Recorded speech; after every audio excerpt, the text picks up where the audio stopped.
Welcome to the Dripping in Black podcast, where we celebrate Black excellence throughout the Black diaspora. Here's your host, David V. Lewis. What's up, good people all across the world? This is the Dripping in Black podcast. I'm your host, David V. Lewis. And per usual, we have a very, very special guest who is excellent at what she does. Today's guest is Sherrhonda Denice. Sherrhonda, say hello to the world. Hello, world. Bright and shiny. All right, Sherrhonda. So we're going to have a conversation. Just going to talk a little bit about some of the fantastic things that you are doing so that the world can know a little more about you. All right, but let's begin by introducing the world to Sherrhonda. Who is Sherrhonda? Well, I am a mother of an adult child. He would get offended if I call him a child, but I have one son. I'm a daughter, and I'm a person who loves to read. I love spending time with my family. I'm getting into puzzles since COVID happened. That wasn't something that I used to do, but that's one of my hobbies now. I'm into puzzles, and I really just like to chill. I'm not like a go out type person. I'm kind of laid back, and I'm definitely a homebody, definitely. Yeah. And so you and I have crossed paths as well. We both work in education, and we both have a common friend by the name of Bernicia Brooks. Shout out Money Brooks. So talk a little bit about your career, your educational career. How did you get started in education? Well, I guess as a young girl in high school, I always wanted to be a teacher. And so that was my plan. I was in like the Future Teachers of America or something. It was an organization like that. Going to school, I went to state for college, and it was just so hard getting in to see an advisor. So one summer I worked at a youth home, and I changed my major from education to social work after that. And so I still kind of like the education, I had dreams of just writing books and staying at home in the summertime. So I did school social work for like 17 years. And I decided to go back and become a teacher, and I would retire out as a teacher. And so I went back and got a master's in teaching. And so that's kind of how I got into education. Kind of always been in it because I was a school social worker, but I switched over after 17 and a half years. Yeah. Yeah. So that's a unique set of circumstances, I think, when somebody becomes a social worker first and then decides to go into the classroom. Oh, yeah. And actually, it's better because my mind, the way I think, being a therapist for so long and dealing with people's behavior and personalities, some of the issues that some teachers would have, I don't have because, I'm processing it in a whole, I always say, I'm thinking with my therapy brain, I'm processing it in a whole different way. So teaching was quite enjoyable to me for that reason. Yeah. Yeah, I can see that because you see the whole child, right? As opposed to seeing a student per se. Yeah, and I'm kind of laid back, I worked in boys' home, group homes, I'm kind of like, I don't take mess off nobody, so I make that clear, but I think people, the kids recognize my authenticity, who I am, and I think they can connect with that, and I just kind of got a chill vibe, I play music, they know they can come and talk to me. So I think being prepared way differently than most educators. Okay. Yeah, and you said you retired, but I still hear that teacher in you coming through. No, I have about 4 years to go. Oh, okay. So you're working on your retirement. Yeah, that was my plan. My plan was to retire out as a teacher. Yeah, that was the plan. God always throws a monkey wrench when you got a plan, but that's what it was. Oh, indeed, he wants you on his plan. Right. All right. So I also saw something in your bio about clinical therapists. Yes. So Tell me about that. getting out of state, I became a foster care social worker, which is like, that's like kind of like, that could be the most stressful job in the whole world, because you're always going to court. You're dealing with abused kids, addiction, all of that. So I was going to court 24/7, judges hollering at you. It was just, it was really stressful. And so I came back from court one day, and there was a lady, she was sitting, and she was everybody else was like on 10 and she was just chilling. And I was like, what does she do? What does she do? She was chilling. And they were like, she's a therapist. And I said, what do I have to do to get her job? And it's like, you need to go back to school and get a master's in social work and you can be a therapist. I was like, oh, I'm back in school. And so Wow. that's really what did it. Cause I'm like, she was so chill. Everybody else was scattered. And so that's what made me go back and get my master's in social work. And I became a licensed therapist. And so I did enjoy that for time, but it wears on you after a while, because you're so connected to your clients. So that's why I was like, let me breeze into education. I can still work with people, but do it in a different way. Yeah. Wow. So Yeah. great synopsis of your, I guess, career. But let's talk about this passion that you have of writing books. You're an author, as well as you're someone that owns your own publishing company. Yes. So talk about what it's like to be an author first. Well, you know what? It's like breathing to me. I never considered it something apart from myself or something I do on the side. It's always been who I am. Even in those days when I was a caseworker and I was coming home and I started reading, I think Terry McMillan was the first Black female author, like contemporary, that I read. And I was just like, I want to do this. And so I ended up really taking some of the stories that came, into my space from being a foster care social worker. And that became my first book. So it's always been there. I always loved to write. And then writing, if you journal or anybody journals, they know just being able to write your thoughts down at the end of the day, is very cathartic.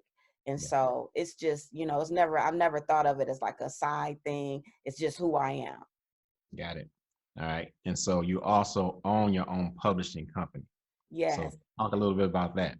So I think at the age of about 26, maybe, I started writing a book. And I finished the book. It was a Christian book. I got saved in 1996. And so before that, I wrote like a salacious romance novel. And so, after my encounter with Christ, the good stuff people like to read. After my encounter with Christ, I knew that he had given me a different message, but I knew that I still could use the talent that he gave me. And so it happened that I wrote the book. I started shopping for an agent and I was like, everybody was like, no, we're not looking for this. They had more contemporary authors who are out there writing the juicy stuff, and they weren't looking for like contemporary Christian fiction. And so I was like, okay. So I was so dejected. I just put my stuff away and I was like, okay, whatever. Well, one weekend I was with my ministry, the youth ministry. We went ice skating. And I had been praying for God to give me a break because remember, I was a social worker and that's a stressful job. I was like, Lord, I just need a break. Okay, well, I broke my leg. I skated down at Campus Martius. I broke my leg, okay? So I was literally comedy laid. Of God. Right. God was like, oh, you need a break? I got a break for you. I got you. I broke my ankle, and then my ankle was bad. It was bad. So I was laid up for some months, and while I was laid up, it just occurred to me, get that book out, polish it up, get that book out, finish it, get it ready. And so I did that. Then I started reading about self-publishing, starting your own business. And so that's what I did. While I was laid up with my foot propped up, I started my own business. And by the time I was ready that summer to publish it, I had started my company. I had everything in place. So actually that year, December 2007, is when I published my first book, and it's called Pathways. Yeah. Wow. All from a broken ankle at Campus Martius. Ice skating. 2007. 2007. Yes. Through your own publishing company. Yes. Lily Bird Press. Yes, indeed. Indeed. All right. So let's get into it. So you write what I find very interesting, Christian fiction. Yes. Right. What is that? Well, I'm going to say for me, somebody else may define it totally different. But for Sherrhonda, it's fiction that is realistic, but it doesn't move away from the holiness of who God is. So no, I'm not writing about a cat stuck up in a tree because people dealing with more, issues than that. In my first book is addiction. foster care, relationship problems, the things that we actually deal with. But my goal was to have something when you come away from it, you're closer to God, and then you may understand yourself even a little bit better, and for escape. Reading is, to me, is an escape. So just to be able to give a woman or man an escape for a few hours, that's everything to me. Yeah. So I'm not familiar with the term at all. Had that term existed before, or is this something that you coined? No, it had been, and I'm gonna say Francine Rivers as the first person that I remember, and who was a Christian fiction author. And then for on African American side, definitely Victoria Christopher Murray. She was like the first contemporary African American Christian fiction author. So the term was out there, but I'm thinking like, for I guess the average reader, maybe not as known as for the average person. Yeah. Okay. So you're in a genre that's different, right? It's Different, not way something most different. mainstream people hear about. Yeah. And you're a Black female and you're being turned away, right? What are some of the challenges that you faced just trying to get your book published, right? I know you talked about the creation of your publishing company, but what are some other challenges? And furthermore, how did you overcome those? So I'm thinking of somebody that's aspiring, a young female that may be an aspiring writer. What are some tips that you can provide them? Well, first I want to say, like, you can't take rejection personally, like I did at first. You thinking it's a rejection of your creativity, and that hurts. When you put your Right. heart into something, somebody say, oh no, I don't want it. It hurts. But if you look at it, it's like that's their choice for whatever. It doesn't fit for whatever they're doing. It Yeah. doesn't mean that your work isn't valuable. It Wow. just means that, hey, it's not for them. It's just like a relationship. If Yeah. it don't work out with somebody, don't mean you're not valuable. It means that you just didn't work out. So I would say keep persevering. And then sometimes you have to take things into your own hands. You think about George Lucas, he got turned away many a Yeah. times. You might have to start your own company. And, somebody else saying no, doesn't determine your worth. So that would be the, most advice I can give someone. Don't let someone else's no determine your value or your worth. Yeah. Wow. That is some great advice. So I'm asking, I maybe the same question in a different way. You've been in the game for a while now. Mhm. What could you tell your younger self that you didn't know then? Keep going. Just keep going. And the other thing, don't compare yourself to somebody else's journey. We get Okay. stuck. I would see books, and I'm like, that's not that good. I do it better than this. But you can't compare yourself to anyone else's journey, because God has a purpose for you. I remember I was dejected. I was dejected about my sales, because I had a great sales at first on my first book, and then they started to dwindle. And Yeah. I couldn't understand, why were my sales dwindling? And somebody wrote an email to me and said how the book, impacted their life and everything. And then I got it. It's not about me necessarily. It's not about sales, but it's about connecting to other people.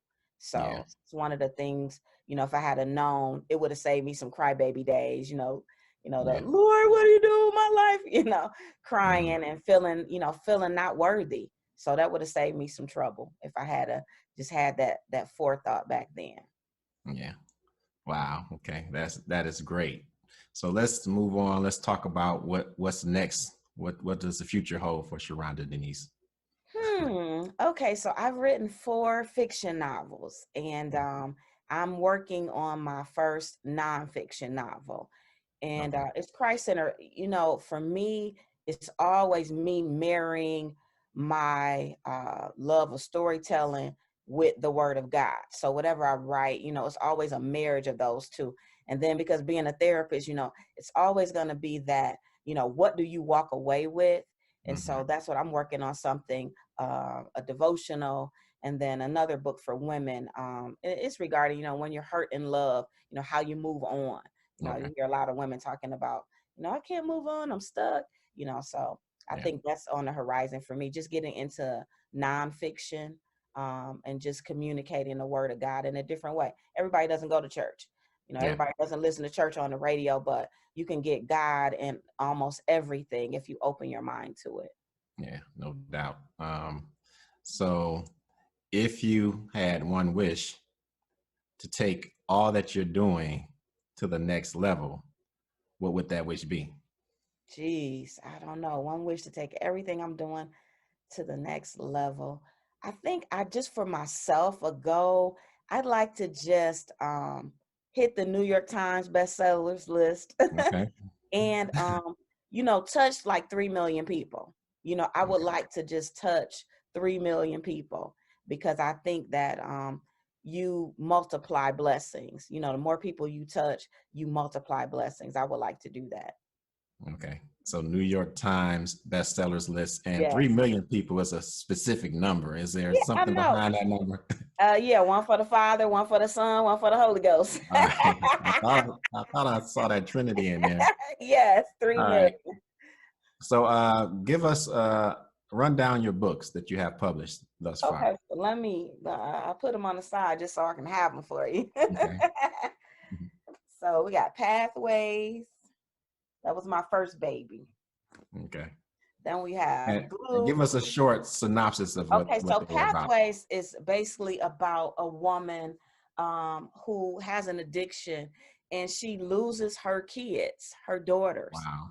And her daughters find her like 16 years later. And Wow. all the drama about those women trying to have a relationship 16 years later. And I actually started writing this as a foster care social worker. And so I always wondered, with people that got their kids taken away, what if? And then my brain just goes on this wonderful journey, like, with these characters. So that was that. And then, yeah, that's Pathways. And then the next one is Glue. That's my next baby. And Glue was about a woman who had a picture perfect life, and then she had to deal with divorce. And from personal experience, like, where do you build yourself? How do you build yourself? How do you come out of it when your whole dream has been shattered? When the white picket fence thing doesn't work out for you. And so Glue was about her being a therapist, holding it together. Now, nothing personal about me is in there. People always seems kind of close. No, people always whatever you say. Yeah, they're reading in there like, "Is this you?" And I'm like, "No, it's not me," because I'm so personal in a way. Like, I would never really like openly tell my business, But it was just the thought of it. I conveyed the they be like, right. I tried to convey the hurt and the emotion that you're going through when you go through a divorce, and I actually took, with permission, stories that other people told me and gave me permission to use. So none of my business is in there. Okay, so you probably right. Can I use this story? Yes, you can. Yes, Go ahead. they did. But in Pathways, my mom got mad because, she's well known in her church, and they kept saying, Miss Martin, were you on crack? Mom was like, no, I wasn't on crack. That's a story. So it's just my imagination going wild with me. That's all. No, our mother wasn't an addict. It's just really, honestly, my imagination is great. Okay. So then my next baby, my beat up book. This is my beat up book because I take it to all my book signings, and it's called A Man's Heart. That's my third one. And that was about a pastor who falls in love with a woman who isn't necessarily on his side of the fence, and having to make a choice, between what we want and what God wants for you. And so that's that story. Yeah. And so then I wrote a follow-up to that. This is part of a 3-book series called David's Passion. And I wrote a follow-up to that called A Man's Love. So it's about the next chapter in his life. And hopefully by the end of this year, we'll be closing David's story. The main character's name is David. Okay. So we'll be, say, you famous now. Now, did you write this book before or after you met me? Way before, have to be. just trying to clear that up. Right, clear it up, right. I'm not a pastor either. See how it is? You don't want people thinking it's you in here. Right, so it's just my imagination. So sometimes I get a story and I'm holding on to it, for years. Like I got a couple of books in my mind right now. They might not get written for 3 or 4 more years, but I'm always writing in my brain. So, I just love the gift. It's something I think God gave to me, and I just enjoy it. It feels good to do it. I remember Michael Jordan, I was watching an interview one day, and he said, he gets paid to play basketball. He's like, it's crazy that somebody actually pays me to do what I love to do. And I think being self-published, getting residual income, like I wrote Pathways like in 2007, and still to get income from that is wonderful. So that's why I do advocate for people. If you don't find an agent or you don't get published, do it yourself. Yeah. And does that cut out some middle people as well once you do that? It does, and then you're making all the choices, how your cover looks, what you want to leave in, what you want to take out, but it's a big responsibility too, because you're taking all the financial burden on. But I think that it's worth it in the end, instead of waiting for somebody to give you something. I always think you should clear your own path. So at this point, you have several books that you've published for yourself. Have you published other authors as well? No, I have no intention on publishing other people, but I do coaching to help people get their businesses set up, and also to write their books. And actually, we're in the process of developing an online course that will help people. It's self-paced, who are interested in writing a novel, to write their novel and publish. So that's my way of doing it. I think I'm too involved with my own characters to give that kind of time to someone else. Yeah. Wow. All right. So great conversation. I think it's a whole lot there for people to pick up and learn from. You've had quite a life already, from clinical therapy to education to an author to owning your own publishing company, and big things are in the future for you as well. So I want to thank you for showing up to the Dripping in Black podcast and sharing your story with us. I do want to give you an opportunity, if you have social media, for people to reach out to you. You can drop that for us. Sure thing. Thank you for having me. It was fun. And I'll tell people this isn't you. No, I just might tell them it is about you. Okay. All right. But did you have social media that you share or no? Yes, I have, let's see, Facebook, Twitter, but I'm mostly on Instagram. Okay. And what are those? How do they find you? Sherrhonda Denice is my handle on everything. It's simple. All right. Great. So we have one last question that we ask. It's the most important question of our podcast, and it is, have you ever been on the cover of a magazine? No. All okay, right. Well, now I am.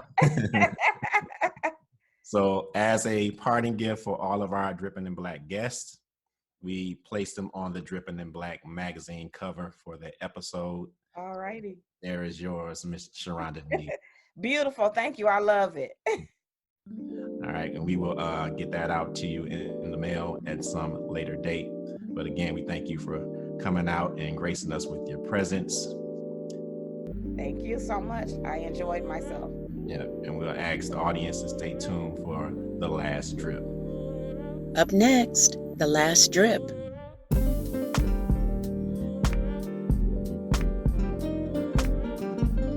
A Dripping in Black thanks to Sherrhonda Denice for a fun, enlightening, and inspiring conversation. We thank her for sharing her dynamic story with us. We support her in her quest to multiply blessings by touching 3 million people as a New York Times bestseller. We also encourage all of our listeners and viewers to go out and get your fix of Christian fiction by purchasing one or more of her books today. All right, that brings us to the final segment of our podcast called The Last Drip. The Last Drip is the last opportunity for us to squeeze in a bit more Black excellence before we leave you. In this final segment, we highlight a common thread between our guests in our vast and rich African American history. For this episode, we focus on a person that Sherrhonda mentioned by name, Miss Victoria Christopher Murray. It has been said that the Queens, New York native, Victoria Christopher Murray, always knew that she was going to be an author. However, along her journey towards becoming an author, Victoria would attend the esteemed Hampton Institute, graduating with a communications degree in 1977. 2 years later, in 1979, she attained her Master of Business Administration, her MBA, from New York University. From that time until 1997, she worked in corporate America as well as an entrepreneur before she began to birth her writing career. In 1997, she self-published her first book, Temptation. From this work, she would get the label of a Christian fiction writer, a label that she contested to some degree. She has been quoted in the past as saying, quote, "It limits our readership." In 2000, Walk-Worthy Press / Warner Books published Temptation. This garnered her even more esteem and more accolades. Temptation garnered Miss Murray several accolades, including making the bestsellers list for Emerge, the Dallas-Fort Worth Morning News, and Essence. Victoria was also nominated in 2001 for an NAACP Image Award in Outstanding Literature. Victoria's second novel, Joy, released in 2001, also became an Essence bestseller and won her the 2002 Golden Pen Award for Best Inspirational Fiction. In 2003, Victoria joined with 5 authors to pen the first Christian fiction anthology, Blessed Assurance. In this collection of short stories, each author chose a character from the Bible and brought their story into the present. In 2008, Victoria published her first novels in Christian fiction teen series, The Divine Divas. Victoria Christopher Murray is a highly acclaimed contemporary author of more than 20 novels with more than 1 million books in print. She, like this episode's guest, Sherrhonda Denice, is also a member of the prestigious Delta Sigma Theta sorority. However, last but not least, she is this episode's last drip. For more on Victoria Christopher Murray, check out simonandschuster.com, penguinrandomhouse.com, publishersweekly.com, newsreleasetoday.com, and victoriachristophermurray.com. My thanks to all of these websites for the knowledge. And at this time, you know what I'm going to do? I'm going to implore you to go out and learn more about your African American history. It is vast and it is rich, as I always state. And even you find out about contemporary people doing fantastic things. All right. And at this time, I implore you to be good, be good, be good. It is a choice.